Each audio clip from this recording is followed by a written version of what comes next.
Ketua Umum Pak Erick Thohir sudah mengatakan bahwa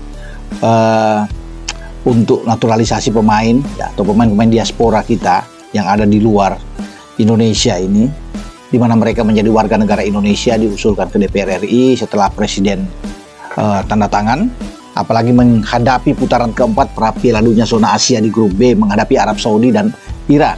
Ada penambahan karena kan banyak juga nama-nama yang berseliweran ya, yang diusulkan lah akan datang untuk bermain di timnas.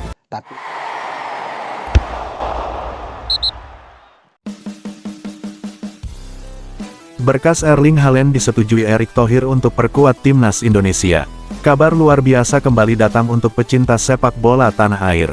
Ketua Umum PSSI, Erick Thohir, akhirnya menyetujui berkas naturalisasi Erling Haaland, mesin gol asal Manchester City, untuk segera memperkuat timnas Indonesia.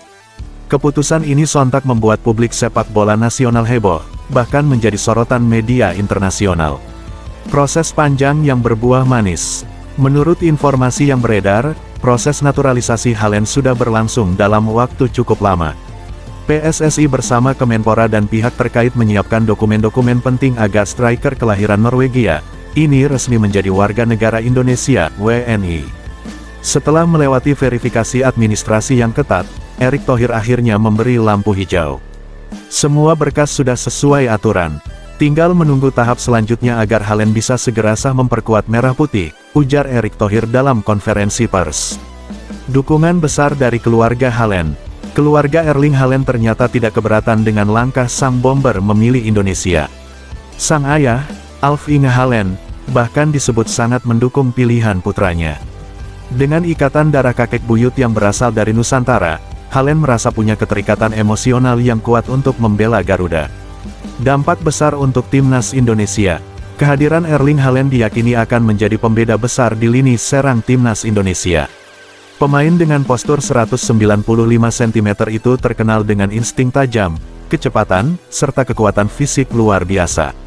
Bayangkan duet Haaland bersama bintang naturalisasi lain seperti Tijani Reijenders dan Anthony Santos, lini depan Indonesia bakal menjadi salah satu yang paling menakutkan di Asia. Media Eropa bahkan menyoroti langkah berani Erick Thohir ini. Indonesia benar-benar sedang membangun tim impian. Jika Haaland benar-benar bermain, lawan-lawan Asia harus bersiap menghadapi mimpi buruk, tulis salah satu media olahraga ternama. Harapan lolos ke Piala Dunia. Dengan bergabungnya Erling Haaland, peluang timnas Indonesia untuk lolos ke Piala Dunia 2026 semakin terbuka lebar. Erick Thohir menegaskan, langkah besar ini bukan hanya soal prestise, tetapi juga bagian dari mimpi besar membawa Garuda terbang lebih tinggi di kancah dunia. Ini adalah momentum. Kita ingin membuktikan bahwa Indonesia bisa bersaing di level tertinggi, tegas Erick. Penantian debut. Kini, publik hanya tinggal menunggu Haaland akan melakukan debut resmi bersama timnas Indonesia. Jika semua proses berjalan lancar, bukan tidak mungkin namanya sudah akan masuk ke daftar skuad pada ronde keempat kualifikasi Piala Dunia mendatang.